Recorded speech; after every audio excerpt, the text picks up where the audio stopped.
Hello, everybody. Welcome back to the Digital Studio here at the Edge Summit, New York City. My name is Elena Kachan. I'm your host today, and I'm here with Tim O'Connor. He is the SVP of Integrated AI Marketing, Engineering, and Analytics at Excelligence Learning. Now, that's a long title, so I want to make sure I got it right. Welcome. Thanks for being here. Oh, it's great to be here. You got it all right. Yes, good. And you've had a day. You've done the panel with other excellent speakers, and you've also been on stage with our CEO, Raj. And I know you've talked a lot, so we'll try to keep this very chill. But I do want to get your thoughts. I know that there's a lot going on, and you guys are testing and learning and implementing a lot of different AI strategies and products. Can you talk about what it's been like for your team when it comes to adoption in AI? Specifically? Well, as I mentioned in the talk with Raj, it's been very transformative, and it's been challenging. It's been rewarding. It's been a little fun. It's been a little bit stressful. I think you can kind of put all those types of things together. Totally. Well, and there's a lot to learn, and there's a lot of testing and adoption and trying to get everybody on the same page. So I'm sure you have your work cut out for you on that space. I'm wondering from your perspective, how do you feel like AI has reshaped the responsibilities maybe of your team? Or are there any new skill sets that your team has had to learn when it comes to implementing or adopting? Oh my gosh. Yeah, and I'll tell you this, is that the skill sets start with, as I mentioned out at one of the talks out there, is about this known knowns, known unknowns, and the unknown unknowns. And as we start to use these technologies, we have a little bit of knowledge of that, and that becomes like as much as we think it can do, and therefore we get limited.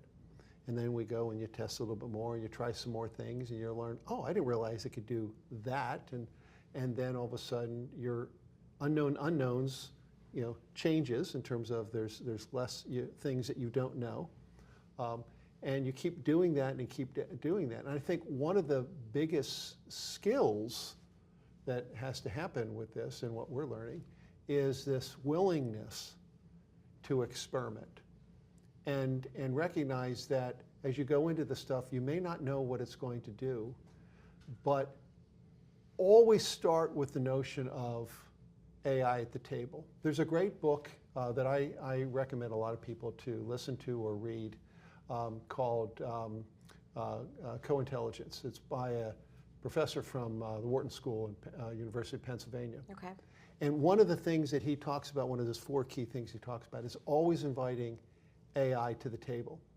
So you think about it. If you don't invite AI to the table, then you're going to be limited to what you can do. Inviting AI to the table doesn't mean you're going to do that, but it requires you to think about that. So an analogy I would do is the following. Google did an amazing job over the years to get us to always do what? Start with a search. Go to Google.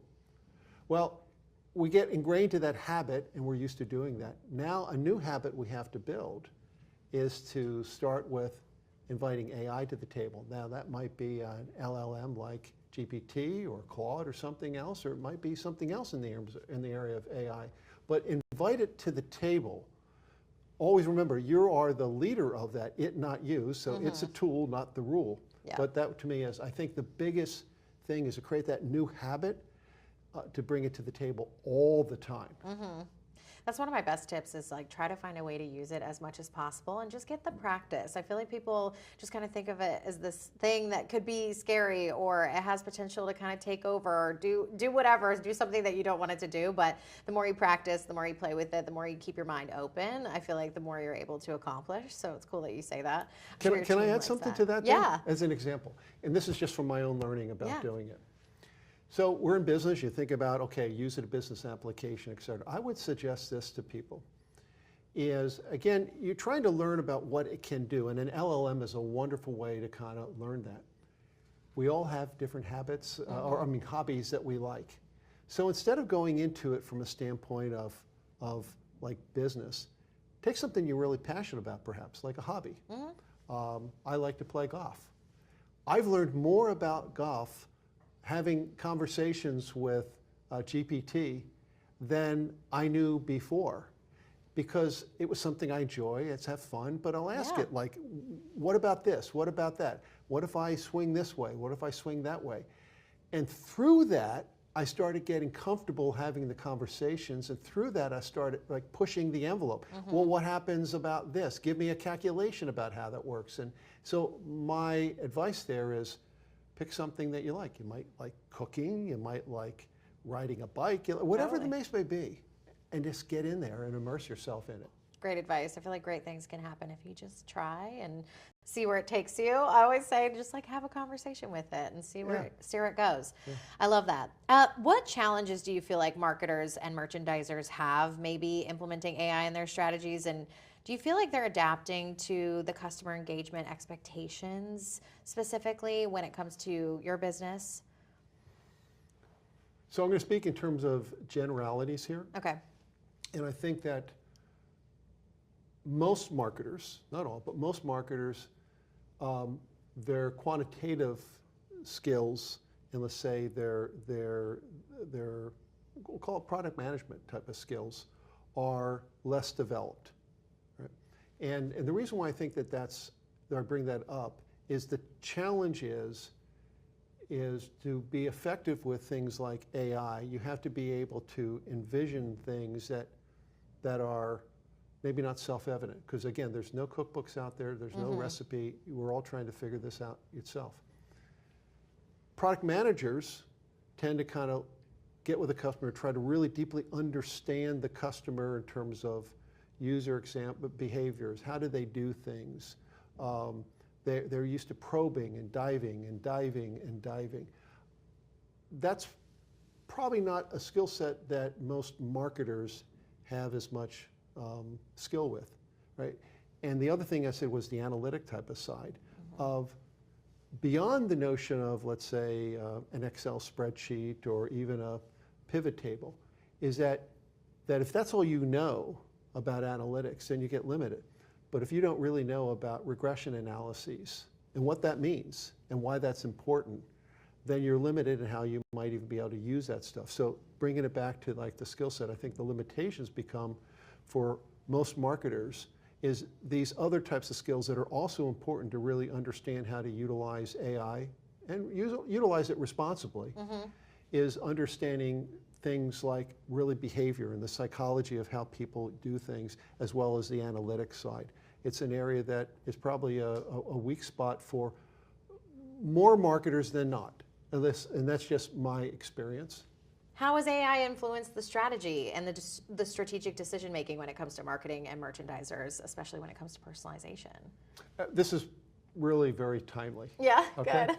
And it's timely from this perspective, is that when you put together a strategy, right, you're only as good as what you know. Again, the known knowns and known unknowns and the unknown unknowns. So when you create a strategic plan, like for example, at my company, we've been working on next year's strategic marketing plan. Pre-AI, we'll use the notion of, let's say, a GPT, an LLM. We're limited to the things that we know. Now, as I mentioned earlier in one of the talks, none of us are as smart as all of us. Well, if it's me and a handful of my staff and teammates and we're putting together, we're limited in our ability to think strategically about what can be done based upon our knowledge base. Right? But when you bring AI to the table, all of a sudden it makes all of us smarter. So you start to identify, let's say, strategies that you hadn't thought about and how to articulate those strategies to others, because ultimately you need to have others understand the strategy and why you're doing that. You start to identify tactics you hadn't even thought about. It can start to recommend. You are able to then, from that, have it recommend OKRs or objectives and key results, so metrics. And I will just say this, we've been working on our strategic plan, and what we've created, I personally believe, is better than ever done before, has been less stressful to create, has been actually a little more fun in actually doing it and having the conversations, And then I'll just go back to about better. I mean, there are things in that strategic plan that I was like, wow, I would have never thought about that, because it would have been limited to either just what I know. It would have been limited to, let's say, the group of us. But when you bring artificial intelligence to the table, you're not doing what it tells you to do, but it's bringing a knowledge base to you that makes you all smarter. In fact, there's lots of studies will say that AI makes, let's say, a weaker performer stronger, and it makes strong performers even stronger. I love that. Right? And so I think from a strategy perspective, that's the main thing, not what the strategy was, but the outcome that we're getting right now. Do you feel like it's been an unlock for your team in order to not only strategically plan, but maybe maximize or get more personalized with your customers? I mean, you guys have lots of different products, and you guys, are utilizing AI when it comes to merchandising, search, things like that. Do you feel like it's given you guys that unlock? Yeah, I'll go back to the talk with Raj about clarity. And so we use clarity in one of our brands called Really Good Stuff. We're expanding that or extending that to the Discount School Supply brand in the next handful of days or so. But in the utilization of that, we've been able to identify needs that we didn't even know were out there. And that's why I go back to the point I mentioned about empathy, is that when you understand what your customer is looking for that you might not even known about before, that's an unlock. Right. And then unlock helps you understand them more, and not only intellectually understand them more, and as I mentioned, I think I spent too much time up here and not enough time down there. Yeah. But if you start to really understand and you're hearing or you're seeing, what they're saying and how they're saying it and the conversations that they're doing, then what happens is you have the opportunity to unlock empathy. And that's, to me, is really understanding the customer, right? Is that unlock. And you're in their shoes better than you would have been otherwise. Yeah.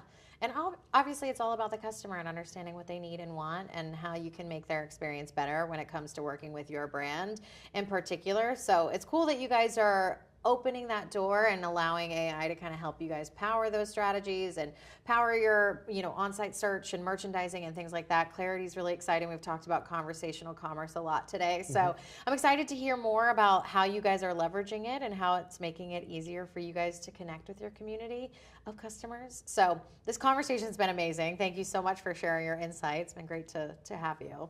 Really enjoyed it. Absolutely. Well, thank you guys all for tuning in.